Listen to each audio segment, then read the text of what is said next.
Hello students, welcome to MDPS Staying at Home Study Program. This is the lecture of 3rd class of Math subject and today we start our 11th chapter Fractions. आज हम क्या Fractions के बारे में सीखेंगे.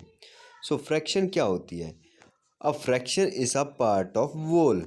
ये क्या whole का ही एक part होता है. It has two parts numerator and denominator. इसके टू पार्ट्स होते हैं न्यूमिनेटर एंड डिनोमिनेटर. फ्रैक्शन जैसे हमने यहाँ पे फ्रैक्शन लिखी 3/4. ये क्या है? एक फ्रैक्शन है. इसके टू पार्ट्स होते हैं न्यूमिनेटर एंड डिनोमिनेटर. जो ऊपर लिखा जाता है उसे क्या कहते हैं हम? न्यूमिनेटर. एंड जो नीचे लिखा जाता है उसे क्या कहते हैं हम? डिनोमिनेटर कहते हैं. Numerator the number written above the bar is called numerator. जो जैसे यहाँ पे ये बीच में क्या है? लाइन है जो इसे बार कहते हैं. जो इसके ऊपर लिखा जाता है इसे क्या कहते हैं? न्यूमिनेटर कहते हैं. Denominator the number written below the bar is called denominator. जो बार के नीचे लिखा जाता है उसे क्या कहते हैं हम? डिनोमिनेटर कहते हैं. सो जैसे यहाँ पे 3/4 में न्यूमिनेटर क्या है? जो बार के ऊपर लिखा हुआ है. सो ये क्या हो गया? न्यूमिनेटर. एंड जो बार के नीचे लिखा हुआ है ये क्या हो गया? डिनोमिनेटर हो गया. So examples, write the numerator and denominator of the following fractions. Fractions का numerator and denominator बताना है. जैसे फर्स्ट क्या है? 12/15 है. इसमें बार के ऊपर क्या है? 12 है. सो 12 क्या हो गया? न्यूमिनेटर हो गया.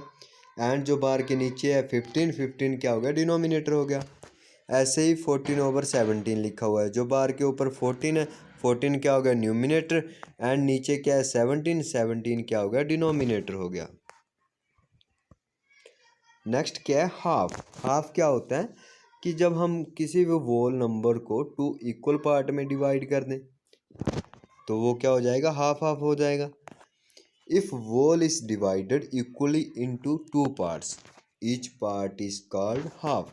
जब 2 पार्ट्स में इक्वली डिवाइड कर देंगे तो वो जो ईच पार्ट होगा हाफ हाफ का होगा. जैसे यहाँ पे सर्कल को हमने 2 पार्ट्स में डिवाइड कर दिया. एक पार्ट ये हो गया एंड एक पार्ट ये हो गया. तो ये दोनों क्या हैं? हाफ हाफ हो गए.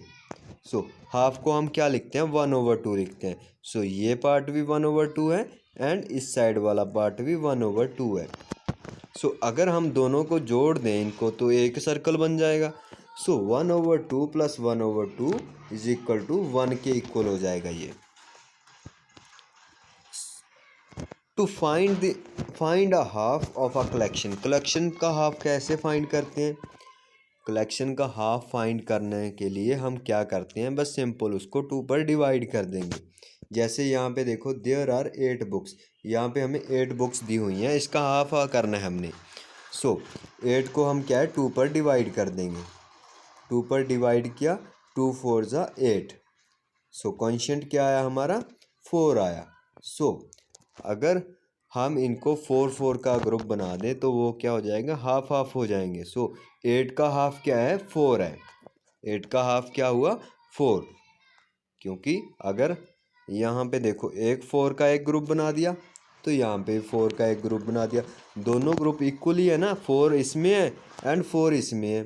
सो दोनों क्या हो गए? हाफ हाफ हो गए. सो 8 का हाफ क्या है? 4 है. नेक्स्ट ऐसे ही टेडी बियर्स दिए हुए हैं 10 हमें. सो इनका हाफ कैसे निकालेंगे? 10 को जब हम 2 पर डिवाइड करेंगे 10 को 2 पर डिवाइड किया 5 2 ज़ा 10. सो 5 क्या आ गया? कॉन्शियंट आ गया. सो 5 का अगर ग्रुप बना दें सो क्या हो जाएंगे? दोनों इक्वली होंगे. सो 10 का हाफ क्या है? 5 है. 5 का एक ग्रुप 5 का ये वाला ग्रुप. सो 10 का हाफ क्या होगा? 5 होगा. Next is 1/3. 1/3 को हम लिखते हैं 1/3. 1/3 ऐसे लिखते हैं हम. सो अगर हम किसी भी वोल को 3 इक्वल पार्ट में डिवाइड कर दें उसे क्या कहते हैं? 1/3. If a whole is divided equally into 3 parts each part is called 1/3. जैसे इस सर्कल को हमने 3 पार्ट में डिवाइड कर दिया. यहाँ से एक लाइन ऐसे लगा दी. सो अब इसके 3 पार्ट हो गए. तीनों पार्ट जो हैं वो क्या हैं? 1/3 के हैं. ये वाला पार्ट भी 1/3 का है एंड ये वाला पार्ट भी 1/3 का है.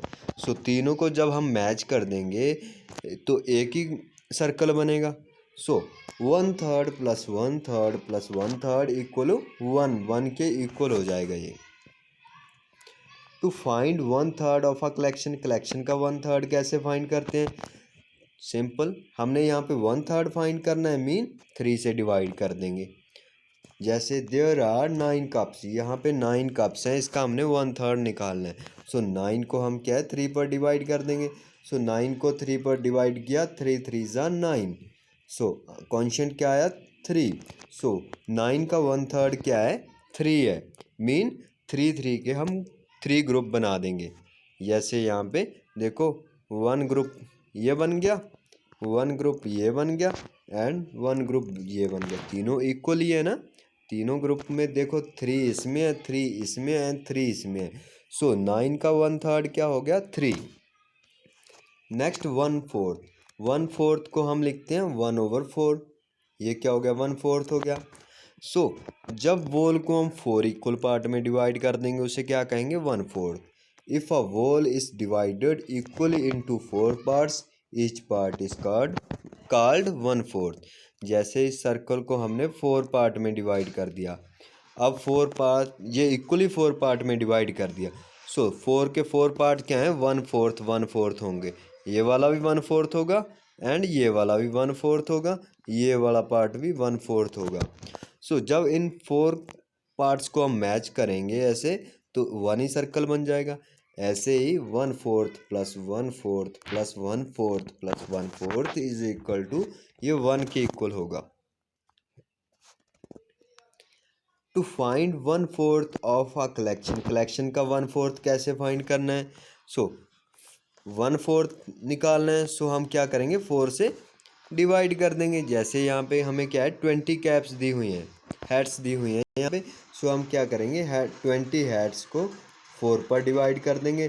सो वो क्या आ जाएगा 1/4 आ जाएगा 20 का। 4 5 ज़ा 20 होता है, सो 20 आ गया। सो कॉन्शेंट क्या आया हमारा 5 आया। सो 20 का 1/4 क्या है 5 है, मीन 20 को हम 5 इक्वली 4 पार्ट में डिवाइड कर सकते हैं। ये देखो 5 का एक ग्रुप बन गया, 5 का ये वाला ग्रुप बन गया, 5 का ये वाला ग्रुप बन गया एंड 5 का ये वाला ग्रुप बन गया। सो 20 का 1/4 क्या है 5 है।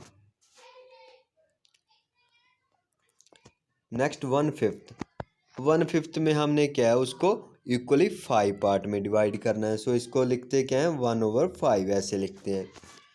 So if a whole is divided equally into 5 parts, each part is called 1/5। तो सभी पार्ट्स को हम क्या बोलेंगे 1/5 बोलेंगे। जैसे यहाँ पे हमें देखो पॉलीगॉन दी हुई है, इसकी हमने 5 पार्ट्स किए हैं 1 2 3 4 5, 5 इक्वल पार्ट में डिवाइड किया है इसको।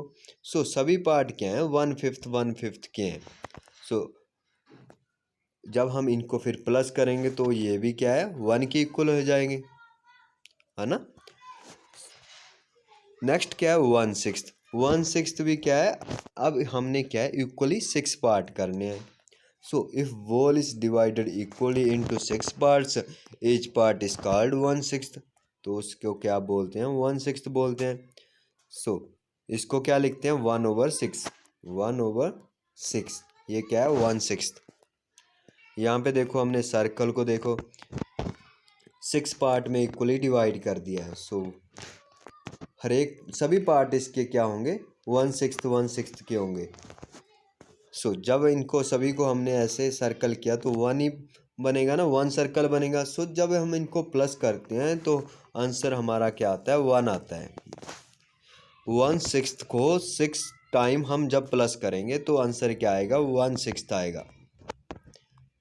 ऐसे ही जब हमने ऊपर 1/5 को 5th टाइम देखो, यहाँ पे 1/6 को हमने कितने time 6 time 1 2 3 4 5 6 is equal to 1। ऐसे हम 1/5 को 5 time 1/5 plus 1/5 plus 1/5 plus 1/5 plus 1/5, ये भी किसके इक्वल हो जाएगा 1 के इक्वल हो जाएगा।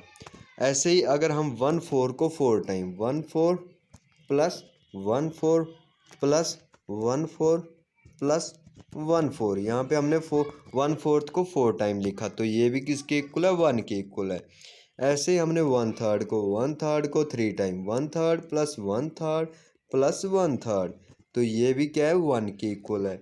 ऐसे हमने 1/2 को 2 time, 1/2 plus 1/2 is equal to, ये भी क्या है, 1 के इक्वल है। सो नीचे जितना दिया है 6, 1/6, तो इसको 6 टाइम प्लस करेंगे तो इस किसके इक्वल आ जाएगा, ये 1 के इक्वल आएगा।